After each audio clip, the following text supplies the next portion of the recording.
الحمدللہ یہ مرحلہ بھی ہمارا مکمل ہو چکا ہے۔ ہمارے درمیان میں عظیم شخصیت موجود ہیں۔ ہم ایک دفعہ پھر ان کے شکر گزار ہیں کہ جنہوں نے تشریف لا کر ہمیں شرف بخشا اور مہمانان رسول کی حوصلہ افزائی فرمائی۔ اللہ رب العزت آپ کو صحت تندرستی کے ساتھ، آپ کو علم عمل کے ساتھ اور اسلام اور سلامتی کے ساتھ ایک طویل حیات عطا فرمائے۔ جزاک اللہ خیر۔ حضرت جو ہے حضرت مولانا یوسف خان صاحب، آپ دامت برکاتہم العالیہ علم و عمل کے ایک مجسم تصویر ہیں۔ اللہ نے آپ کو گفتگو کا ایک خاص ملکہ عطا فرمایا ہے۔ آپ سے میں ملتمس ہوں، آپ کی شان میں گوش گزار ہوں، درخواست گزار ہوں کہ آپ اپنے قیمتی کلمات سے، کلمات ببرکات سے سامعین کو نوازیں، اور ان کلمات کے ذریعے سے ہم دعا گو ہیں کہ اللہ ہماری زندگی کے اندر ایک انقلاب پیدا فرما دے۔ اب میں ملتمس ہوں آپ کلمات تبریک ارشاد فرمائیں اور ببرکت کلمات سے ہمیں نوازیں۔ جزاک اللہ خیر۔ نحمدہ و نصلی علی رسولہ الکریم، اما بعد فاعوذ باللہ من الشیطان الرجیم، بسم اللہ الرحمن الرحیم۔ لقد من اللہ علی المؤمنین اذ بعث فیہم رسولا من انفسہم یتلو علیہم آیاتہ ویزکیہم ویعلمہم الکتاب والحکمہ وَإِن كَانُوا مِن قَبْلُ لَفِي ضَلَالٍ مُبِينٍ۔ صدق اللہ العظیم۔ آج الحمدللہ آج اس نشست میں شرکت کی سعادت ہوئی۔ مجھے یہ اندازہ نہیں تھا کہ اتنے منجھے ہوئے قاری بچے تلاوت کر رہے ہوں گے، اور خراج تحسین پیش کرنے سے پہلے میں اپنا کچھ وقت بتا دوں جو میرا اس ماحول میں گزرا، پھر آپ کو سمجھ میں آ جائے گا کہ خراج تحسین کیسے پیش کر رہا ہوں۔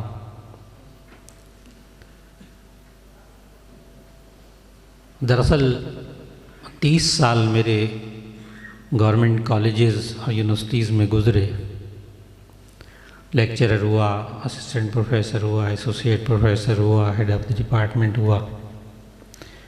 تو اس 30 سال کے گورنمنٹ کالجز میں تقریباً اس میں 27 سال میں مقابلہ حسن قراءت، مقابلہ حسن نعت یہ آرگنائز کرتا رہا،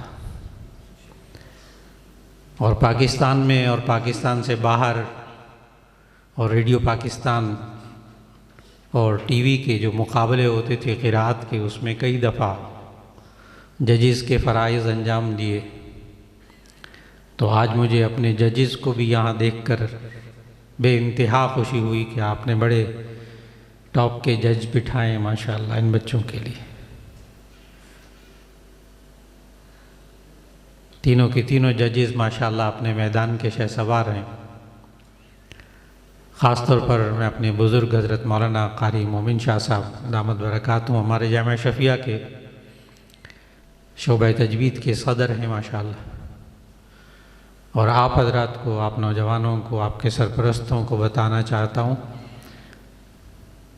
کہ جامعہ شفیہ کی تاریخ میں پہلی دفعہ حضرت نے چند سال پہلے جامعہ شفیہ میں شعبہ صدر، تجوید کے شعبے کے صدر کے طور پر فرائض انجام دینے شروع کیے، اور ہر سال ان کے شعبے میں سے جامعہ شفیہ کے اندر جو طلباء ان کے پاس پڑھتے ہیں ان کی پوزیشنیں پورے پاکستان میں تجوید میں وفاق المدارس کے اندر کبھی پہلی، کبھی دوسری، کبھی پہلی، کبھی دوسری پوزیشن پورے پاکستان میں قومی سطح پر آتی رہی الحمدللہ، اور جامعہ کی طرف سے ان کو عمرے کے ٹکٹ بھی دیے جاتے رہے۔